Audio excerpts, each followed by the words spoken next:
Welcome back everyone to my Let's Play of Dragon Warrior 4 for the Nintendo Entertainment System. It's time for Cosmo and his companions to head back to the final cave, which is the final cave in the game, but not the final dungeon in the game. It will take us through the Dark World, where we got a few mini dungeons and then a main dungeon to go through before you end up fighting Necrosaro for good. So let's warp to Zenithia here. And I don't have Cosmo in my party. If you don't have Cosmo in your party, a voice is heard. This is the Zenithian castle. Only those who are eligible can enter. Leave.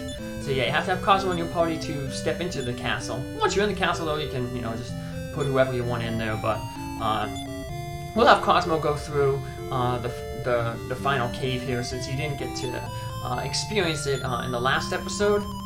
We'll put some other new party members in too. We'll have the sisters from chapter 4 and Talon from chapter 3. So that way, pretty much everybody will get a turn in there. We'll put Bray in there once Mara runs out of MP.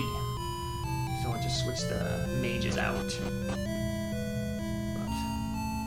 Alright, so once again we have to head to the hole here, drop down the hole, and puts us in the cave. We're outside the cave, and we head on in. And this time we'll just take a left here. Last time we went north and got the treasure chest up there, and then we just came into this passageway from the left up there, the upper left.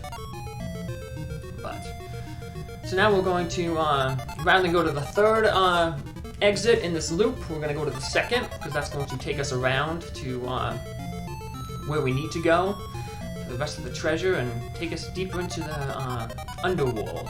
So luckily, at the end of this dungeon, when you leave the dungeon, there's another shrine right next to it, next to the exit, and you can go there and you'll get all your hit points restored, magic points restored. It's just like an inn, and you'll get your game saved as well. But they won't start you there, so when you restart the game, you'll be back where you last saved the game. So in my case, we'll restart the game in Endor, even though I save in this place called the Last Refuge. But the good thing is, you can always warp to the Last Refuge. It gives you that as a return point. So that's really, really nice. Here's a pretty tough enemy. He has a lot of tough spells, like the Exploded spell. Mara learned that spell in the last episode, I think when she reached level 36. So basically a big explosion spell that hits everybody on the screen, so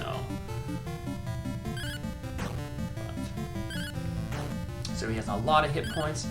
He's actually going to be a palette swap of one of the monsters. We kind of learned that Necrosaurs kind of had barriers. We'll learn about more of them in a little bit, but basically Necrosaur, before he can get to Necrosaur's final castle, we have to take out his 4 chief lieutenants who are guarding the barrier towers. I'm gonna use the Zenithian sword here because the Master Malice here, he used Fend spell on himself, and he used Upper on himself. So spells would bounce off of him, and he has higher defense. So what the sword does, the Zenithian sword, it does just what he's doing to us right now, is it removes all the buffs that are placed on a character. So basically, yeah, bosses are going to use that. Kind of annoying because it removes your defense, your increased spells and your by-kill spells. But hey, we have a chance to use that too now, Cosmo, through the use of the Zenithian sword. So like I said, it just removes all those buffs, so makes it just a little bit easier to take out there. So luckily he's kind of a rare monster, so we won't fight too many of him. There is another rare monster we want to fight, that King Metal slime, but unfortunately I didn't run into any of them, so I'll have to just kind of farm it off. But alright, here we are, the second loop. Got some more treasure coming up here. Got an old Staff of Jubilation, which Christo and Bray used at the end of Chapter 2. It was one of the casino prizes. To make an enemy smile, but we have better stuff right now. you don't have to do this, but I'm gonna cast Step Guard and get that treasure chest. That treasure chest is just another mimic, but because I want to, 100% everything and get everything in the game, open all the chests, I'm heading down here even though there's no reason to do so. So there we go. Open it up, and we just got another mimic. I put myself on use no OP, MP there, because I needed Mara to get some magic points back so she can cast that Step Guard spell. She's the only one who has the Step Guard spell. So, for the past few battles, I had to use no MP so she can gain at least the 2 MP she needs to cast that spell. So, yeah, she'll be coming out soon. Throw Bray in there to give myself another mage. Switch him out, so I figured I'd let her there just for a little bit longer. I was hoping I wouldn't get a lot of encounter rates, but I ended up getting a whole bunch, so hoping I can build up her MP a little bit there, but not happening, so Bray will come in to fill the wizard slot that we need, the offensive mage. There's a bunch of treasure there, we have to kind of go around a little bit to get that. The dungeon loops up and down, so get here, and we don't want to touch that. That conveyor belt just takes us over to the top here. We don't want to do that. We don't want to fall in that pit because that takes us back. And we want to step on this tile and then grab this treasure chest, and then to the right, we want to step on the one to the right of the tile going up, because the other one will just loop us around. We want to step on this one here, because that'll take us to the staircase, which is going to take us to that treasure room that we saw earlier. I'm just going to grab a bunch of treasures, money, and a bunch of seeds. So once again, Cosmo will get like the agility seed, Alina will get the strength seed, and the life force nuts that we get we'll give to Nara. She's really lagging behind in hit points. And here we have another enemy, the Beelzebubble. So, like Beelzebub, the Lord of the Flies, the demon from demonology. Little pun, I guess, on the words there. These guys can be annoying because they cast the Farewell spell. What the Farewell spell does is it costs the caster its life, but then it brings everybody back on screen to full hit points. So we'll see that in action here. I think Christo gets that spell. So yeah, we'll see how annoying it is here, because this one guy's going to use it. He assesses the situation and he figures, my best tactic would be to sacrifice myself to bring back all my buddies. He's going to do. Unfortunately, we don't finish him off just in time. There it is, he casts Farewell, and now everything else that started the battle with him revives. So, oh well. Just make the battle a little bit longer, but the experience is really, really good here. So, they say usually you should finish the game around like level 40, 41. So we're pretty much on par to do that. We might be a little bit over, because like I said, I gotta try to farm those King Medals, and definitely want to defeat one of those King Medals, because then that way, I can put up its stats and we can see what its its experience, its rewards are for defeating it. One of the reasons I have Talon here in my party is he does those antics, and when you fight a King Medal, one of the antics he can do is steal from the enemy, and if he steals from the King Medal, he steals a metal babble helm.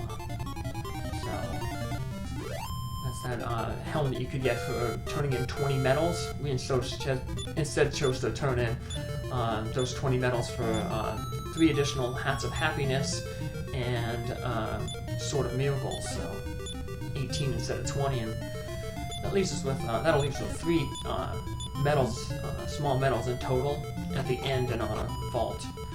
So here's where we ended up in the last episode. We explored this floor. We had to get that boat, though, to get to where we proceed. So you could have just went this way, got the boat, and then got the treasure chest in the upper left and to the south there.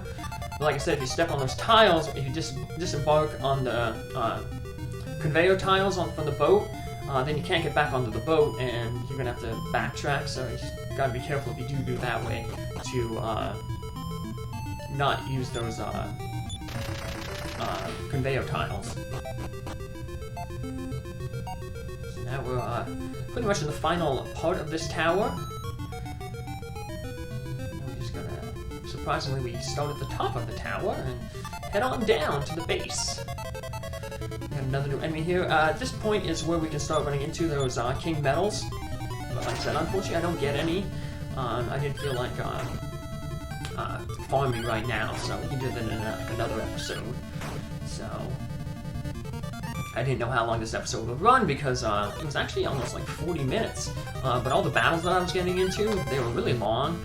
And so between cutting all the battles out, the excess battles, you know, I cut a good, 20-some minutes off.